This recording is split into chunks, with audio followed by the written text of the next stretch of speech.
다음 순서로 후딱 넘어가 보겠습니다.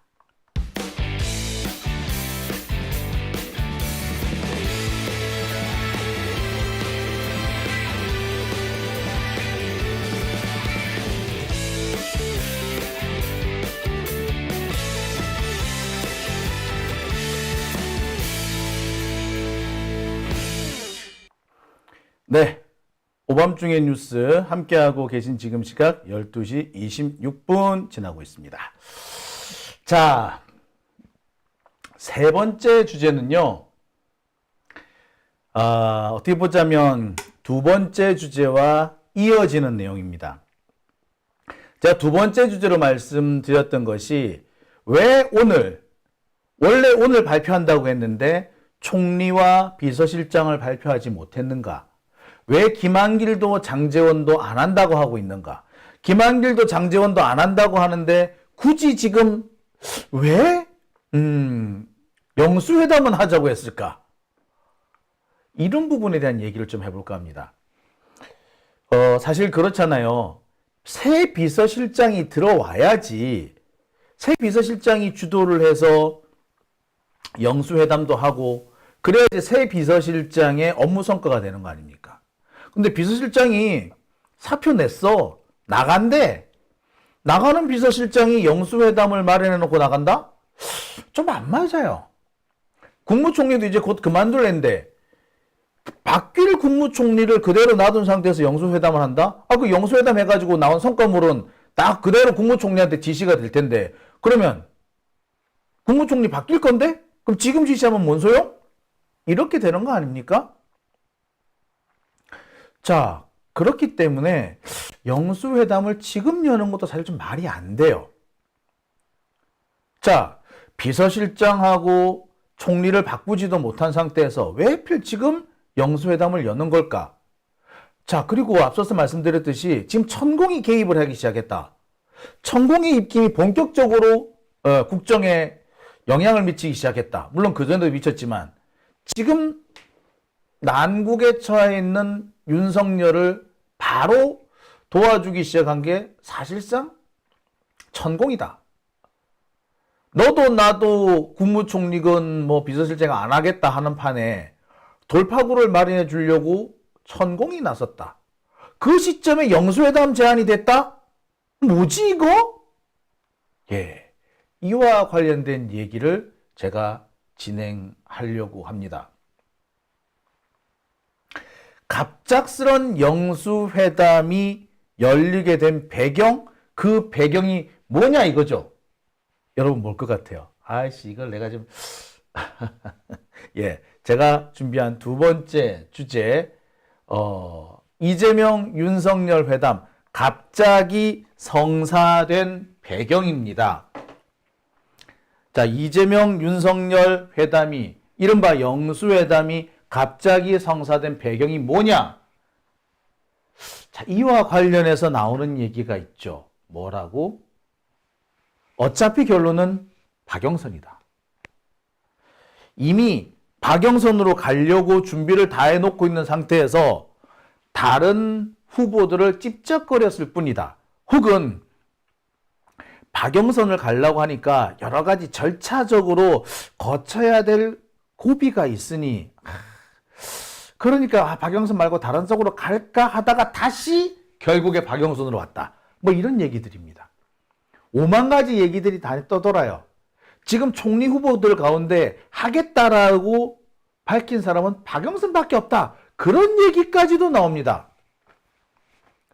야, 이거 재밌네. 그렇다면 애시당초 결론은 박영선으로 날 수밖에 없는 상황이었어?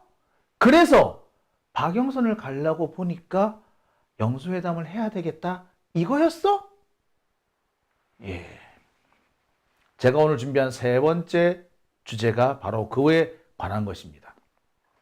이재명, 윤석열 회담이 갑자기 성사된 배경은 바로 요거다. 라는 거죠. 자, 재밌는 일이 하나 벌어졌습니다. 오늘 여러분들도 잘 아시다시피 4월 19일 4.19 혁명이 벌어진 지 64주년이 되는 날입니다. 당연히 기념식이 열렸죠. 근데 그 기념식에 윤석열은 참석하지 않았습니다. 참석하는 대신에 기념식에 앞서 2시간 먼저 가서 분향을 하고, 참배를 하고 갔대. 아니, 2시간 뒤에 그냥 기념식에 참석을 하지. 왜? 우연일로, 아니, 이왕 갈 거면, 아예 안 간다면 몰라도, 갈 건데, 이왕 갈 건데, 2시간 있다가 공식 기념식에 참석을 하지. 왜? 왜?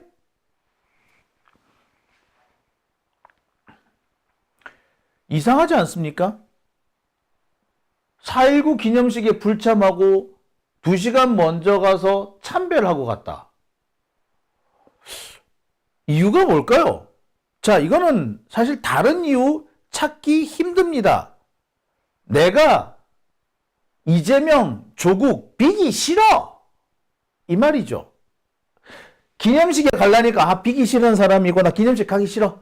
그러니 근데 4.19 묘지 참배 안 했다고 하면 쌍욕 먹겠고, 그래 일단 가서 참배는 할게. 참배는 하는데 내가 기념식은 안 갈 거야. 거기 가면 가기 싫어. 이 말이죠. 4.19 자체를 내가 부인하지는 못하겠는데, 하지만 나 기념식은 싫어. 그밖에 없어요. 기념식이 싫은 이유 여러 가지가 있겠습니다만 제일 눈에 띄는 거는 그 자리에 이재명, 조국이 참석한다. 이거 아니겠어요? 그러니 일찌감치 간 거죠. 자, 윤석열은 그렇게 얘기를 합니다. 아니, 그전에도 참석 안 한 적은 많아. 굳이 참석 안 했다고 굳이 이걸 문제 삼아야 돼? 라고 합니다만, 아예 안 간 적은 있어도, 분향소까지 가서 참배는 했는데, 그것도 당일날 참배를 했는데, 그것도 당일 오전에, 기념식 열리기 2시간 전에 참배를 했는데, 그러면서 기념식에는 안 갔다? 참배는 했는데 당일날 기념식 2시간 전에 참배해놓고 기념식에는 안 갔다. 이런 적은 없어요. 아예 안 갔으면 몰라도. 혹은 중요한 순방 일정이 있어가지고 순방 일정을 가야 되기 때문에 시간상 도저히 기념식은 내가 못하고 그냥 내가 참배만 하고 갈게. 이런 적은 있어요. 또는 외국에서 중요한 손님이 오시는데 그 손님들을 맞이하려니까 도저히 내가 이 기념식에 못 가겠네. 그러면 내가 미리 가서 참배만. 이런 경우는 있어요. 또는 내가 지방을 가야 되는데 도저히 일정상 안 되네. 그래서 참배만. 이런 경우는 있어요. 하지만 다른 일정도 없으면서 참석을 안 한 거. 더군다나 미리 가서 참배하면서 기념식은 참석 안 했다? 그런 경우는 없습니다. 그렇잖아. 상식적으로 그렇잖아요. 안 그러면 기념식에 기념사만 보내고 대동을 시키는 경우라든지 이런 경우는 있어요. 희한하게 참배는 했는데 기념식에 안 간 거? 이런 사례는 참 찾기 힘듭니다. 왜 그랬겠어? 그냥 비기 싫어서 안 간다는 거지. 그죠? 자, 이게 오늘 오전까지의 상황입니다. 그런데 갑자기 오후에 전화를 띠리리리릭 해가지고, 아이고, 축하합니다. 그 건강은 어떠세요? 라고 했다는 거야. 갑자기 오전까지는 비기도 싫어해 놓고는 오후에 갑자기 입장을 바꿨어. 그러면서 갑자기 영수회담까지 다이렉트로 그냥 돼버렸답니다. 아니, 오전에는 얼굴도 안 보려고 그래놓고 갑자기 영수회담이라고? 뭔데? 자, 핑계는 이렇게 됐어요. 대통령실 인선 문제 때문에 지금까지 좀 미뤄왔는데, 더 미루기도 어렵고 해서 지금 바로 그냥 추진합니다. 라고 했대. 그래서 구체적으로 조율해서 다음 주 중에 만나기로 했다. 요렇게 됐습니다. 좋아. 영수회담 하는 건 나쁘지 않아요. 영수회담 하는 건 나쁘지 않은데 좀 석연치 않은 부분이 있죠. 아니, 영수회담 할 거고 전화해가지고 만나자라고 할 거였으면 아니, 기념식에 가지. 기념식 가가지고 악수하면서 다음 주쯤에 한번 용산으로 오시죠. 제가 한번 오래간만에 우리 회담 한번 합시다. 요랬으면 다 보기가 좋지 않나? 그게 더 맞는 모습 아니에요? 근데 굳이 거기는 안 가고 거기 기념식에 안 가려고 일부러 미리 가서 참배하고 그래 놓고서는 오후에는 뭐 띠리리 영수회담 할까요? 좀 이상하지 않습니까? 이런 걸 보고 우리는 좌충우돌이라고 그러죠. 우왕좌왕이라고 하기도 합니다. 에? 정말 어디로 튈지 모르겠네. 왜 이런 짓을 하죠? 그래서 나오는 얘기가 노림수가 있다. 야, 이거 윤석열이 이거 노림수가 있는데 그리고 이 노림수는 윤석열 머리에서 나온 것 같지는 않아. 누군가가 짜줬다는 얘기네. 노림수가 있는 수를. 자, 게다가 참모진이 정비가 안 돼서 지금까지 미뤄왔다며. 근데 그 참모진 아직도 정비가 안 됐잖아. 비서실장도 정해지지가 않았어요. 국무총리야, 제가 계속해서 반복해서 말씀드립니다만, 국무총리야, 뭐 국회 뭐 동의 절차가 있어야 되니까 좀 더 고심을 하겠지만, 비서실장은 할래? 오케이. 할래? 할게. 오케이. 요것만 되면 되는 거 아니야. 부산 사투리로 됐나? 됐다. 가자. 이렇게 하면 되는 거 아니야. 근데 됐나? 됐다 할 사람도 없는 거 아니에요. 그런 상황에서 자기가 지금 비서실장을 누굴 해야 될지도 모르는 상황인데, 자, 이 상황에서 굳이 영수회담을 한다? 그렇다면 뭐 비서실장보다 국무총리보다 먼저 만나야 될 다른 이유가 있다라는 거지. 그러니 노림수가 있다고 생각 안 하겠어요? 서두른 이유가 있는 거 아니겠어요? 그죠? 서두른 이유가 뭐야? 라고 해서 들리는 얘기가 뭐다? 박영선이다. 라는 겁니다. 여기에서 박영선이다. 자, 왜 박영선이었느냐? 자, 이런 겁니다. 박영선은 민주당 사람이죠. 근데 이 민주당 사람을 국무총리로 앉히면서 민주당한테 언질도 없이 바로 딱 앉히면은 한번 해보자 이거죠. 오히려 협치라는 모임으로 협치라는 의소로 들리는 게 아니라 내가 지금부터 본격적으로 민주당을 갈라치게 할 거야 라는 선전포고가 될 수도 있습니다. 그러니까 박영선을 정해놓고도 지금까지 시간을 질질 끈 것도 영수회담을 해야 되는데 영수회담 추진할 수 있는 준비가 안 된 거지. 달리 말하자면 국무총리는 박영선으로 일찌감치 정해졌는데 비서실장이 안 정해졌던 거야. 그렇다고밖에 볼 수 없는 거죠. 그죠? 그런데 더 이상 끌면은 죽도 밥도 안 되겠다. 이왕 총리로 박영선을 하기로 했으면 지금 비서실장이 네가 그냥 추진해라 안 되겠다. 요렇게 됐을 수도 있는 겁니다. 뭐 보기에 따라서는 국무총리만 바꾸면 비서실장은 안 바꿔도 되는 거 아니야? 뭐 이런 걸 수도 있을 것 같아. 결국 어떻게 됐든 간에 국무총리로 박영선을 찜해놓은 상태였다.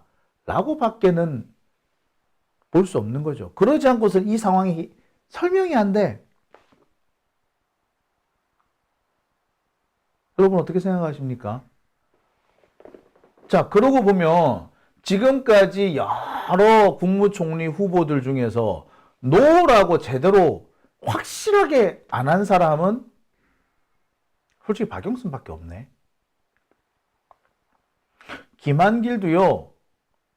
김한길은 아예 기자들 연락 자체를 안 받고 있어요. 그리고 그 밖에 다른 사람들 인요하는 본인이 안 한다고 했고 뭐 아시다시피 이 홍준표도 본인이 안 한다고 했고 그런 상황에서 현재 노라고 확실히 안 한 사람은 누구밖에 없다? 박영선밖에 없는 거예요. 원희룡 같은 경우에도 사실상 고사를 했다라는 게 지금 정설로 들리죠. 원희룡한테는 국무총리가 아니라 그 비서실장 제안을 했었던 모양이에요. 자, 상황이 이런 상황이에요. 자, 그러니까 지금까지 나온 얘기를 보면은 그러면 애시당초에 총리 후보는 박영선이었나? 비서실장이 준비가 안 돼가지고 그 비서실장이 영수회담을 해서 이렇게 돼야만이 어떻게 될 것 같은데.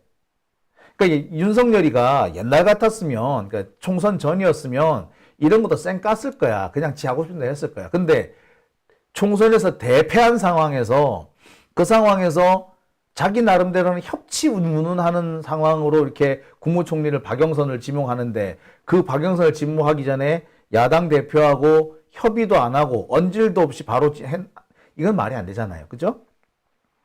그러니까 굳이 그러니까 영수회담을 하려고 한 거고, 영수회담을 하려면 비서실장이 있어야 되는데 비서실장이 안 나오니 비서실장으로 할 사람이 마뜩치 않으니까 지금까지 계속 미뤄진 거다. 요렇게밖에 설명이 안 되는 겁니다.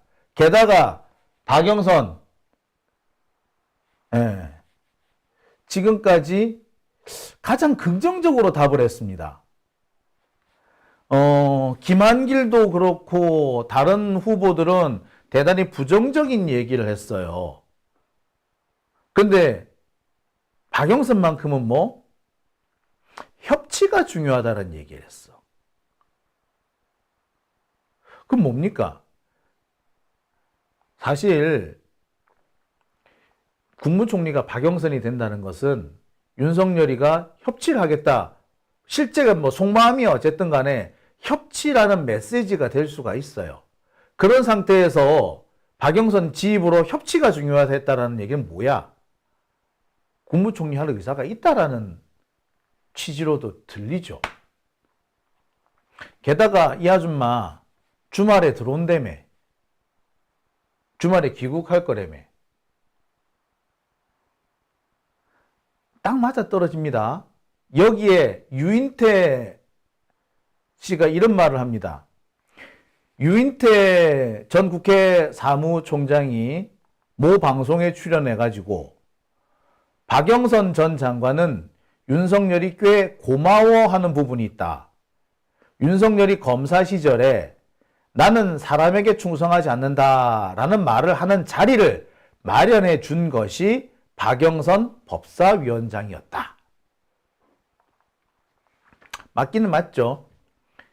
윤석열이 검사 시절에 그 박근혜한테 찍혀가지고 지방 좌천당할 그럴 상황이 있을 때 국회 이 법사위에 서울중앙지검 그 국정감사 이 자리에 윤석열이 콜업 되죠. 불러 올려지죠. 그래서 윤석열한테 증인석에 앉으라고 만들어준 사람이 사실은 박영선이에요.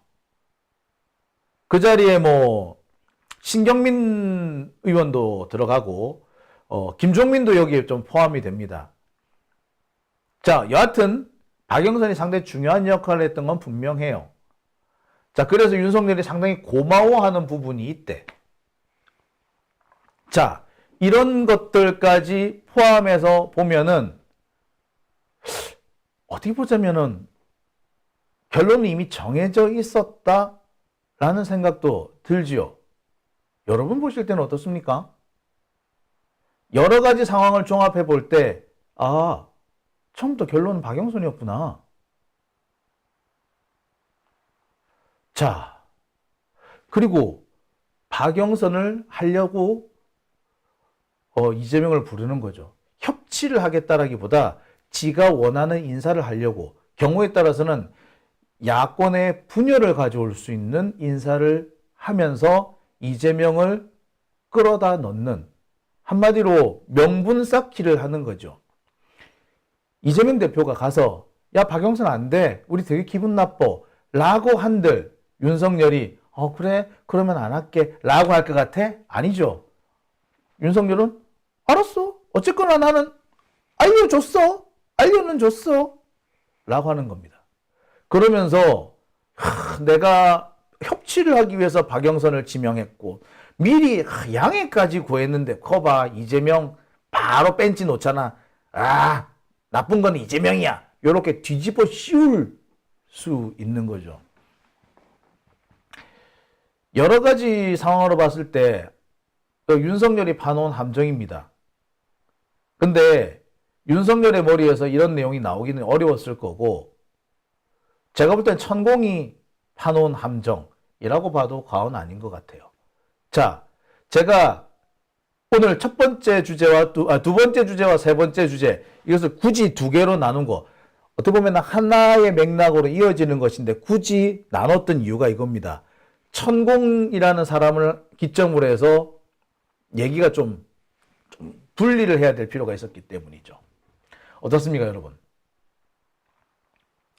자, 이쯤 되면 우리가 걱정되죠. 우리 이재명 대표 큰일 났네. 저 함정에 빠지면 안 되는데. 지금 벌써 댓글에도 이재명 대표한테 빨리 알려주라고, 지금 방송할 게 아니라 연락 좀 하라고. 민주당 이 방송 보고 있을까? 뭐 이런 거 하시는 분들 계시는데요. 예. 그와 관련해서 제가 한마디 전해드리겠습니다. 이재명 대표는 알고 계신 것 같아요. 자, 오늘 이재명 대표가 이런 글을 올렸습니다. 협치를 빙자한 협공에 농락당할 만큼 민주당이 어리석지 않습니다. 자, 협치를 빙자한 협공이라고 얘기를 했습니다. 협치를 빙자한 것에 농락당하지 않는다라고 하는 것도 아니고 협공이라는 말을 썼어요. 하나는, 자, 여기서 봅시다. 협공은 뭡니까? 두 군데에서 하나를 공격할 때 이걸 보고 협공이라고 그러죠. 둘 이상이 하나를 공격하는 걸 보고 협공이라고 합니다. 협치를 빙자한 협공이라는 건 결국 뭘 말합니까? 누군가가 윤석열과 함께해서 이재명을 공격한다 라는 말로도 풀이가 되죠. 협치를 빙자한 협공이란 말, 결국은 누구를 지목한 걸로 보이십니까? 네. 박영선을 지목한 거라고 봐도 과언은 아닐 겁니다. 이재명 대표 이미 윤석열의 속내를 뻔히 들여다보고 있는 상태에서 이런 메시지를 올렸고요. 동시에 경고를 날린 걸 수도 있습니다. 이 메시지가 올라가고 난 지 얼마 지나지 않아서 윤석열이 영수회담 하자라고 연락이 왔던 거죠. 그러니까 이재명 대표 지금 이 상황을 이미 간파는 하고 있는 상황일 겁니다. 제가 볼 때 간파하고 있어요. 그러면 거부를 하지 왜 만났을까? 아니, 지금 계속해서 영수회담 하자고 민주당 쪽에서 먼저 요구를 했는데 이제 와가지고 거부할 수는 없는 거죠. 거부를 안 하고 윤석열의 꼼수를 알고 있으니까 이와 관련해가지고 적절한 대비책을 수립하면 된다라고 생각됩니다. 이재명 대표도 이 상황을 충분히 알고 있다라고 보셔도 될 것 같습니다. 자,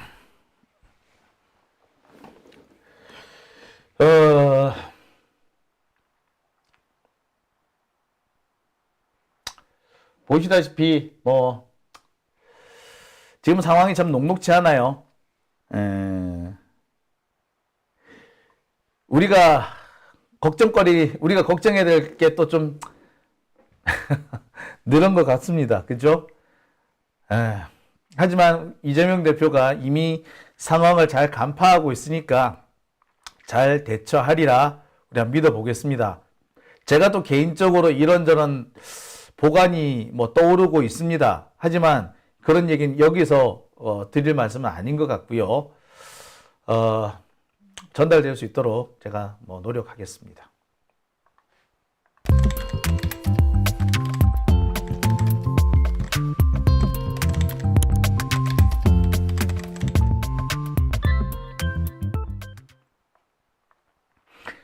네.